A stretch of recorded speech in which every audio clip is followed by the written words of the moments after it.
Merhabalar. Buzdolabının arkasından gürültülü ses geliyor. Gördüğünüz gibi burada kompresör ve motor kısmı var.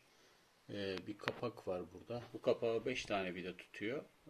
Bu kapağı sökeceğiz ve ardından buzdolabını çalıştıracağız ve ses nereden geliyor dikkatli şekilde bakıp sorunun tespitine yönelik çalışmalar yapacağız. Öncelikle vidaları söküyoruz şu şekilde.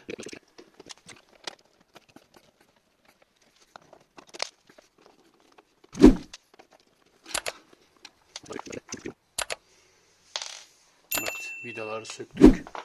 Şimdi dikkatli şekilde içine bakıyoruz. Bakın ses geliyor.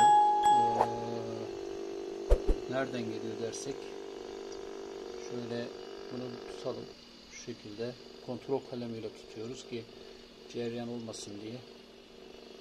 Cereyan varsa bir sıkıntı yaratmasın diye. Bakın gitti. Şöyle yapıyoruz. Bakın şu noktaya görüyor musunuz? Oynuyor. Çok kötü. Şurası. Burada oynuyor ama burada çok boşluk var. Onun için şu tahmin ediyorum şurada bir sıkıntı var. Buraya bir tornavidayla bastıralım.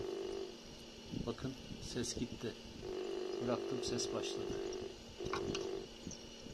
Muhtemelen burada bir titreşim oluşuyor. Şimdi buzdolabı biraz çalışsın. Hemen çekmeyelim fişi. Bir müddet sonra da bu vidayı sıkalım ve sonucu birlikte görelim. Evet, bu vidayı buradan söktük. Burada görüyorsunuz üstüne basınca ses kesiliyor. Onun için sıkıştırabilmesi için, daha çok sıkıştırabilmesi için bu parçayı bu vidanın şu kısmına geçireceğiz. Ve daha sonra sıkıca sıkıp bakalım ses kesiliyor mu kontrol edeceğiz. Bakın bu şekilde 3 tane contayı peş peşe bu vidaya taktık. Daha sonra buraya yerleştiriyoruz. Buraya taktık. Şimdi sıkma işlemlerini yapalım.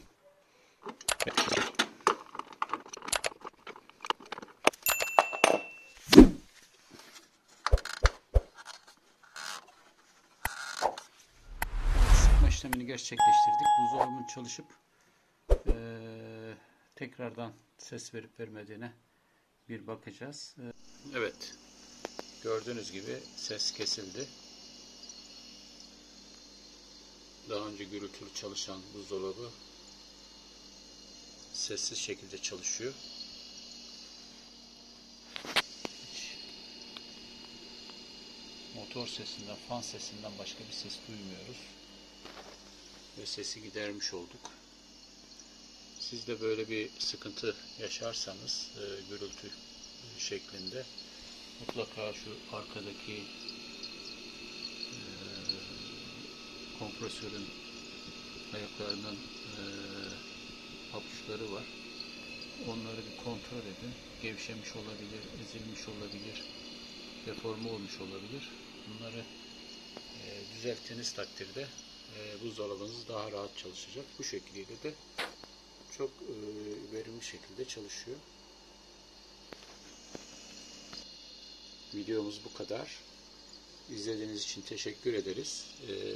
Kanalımıza abone olmayı, beğenmeyi ve bildirimleri açmayı unutmayın.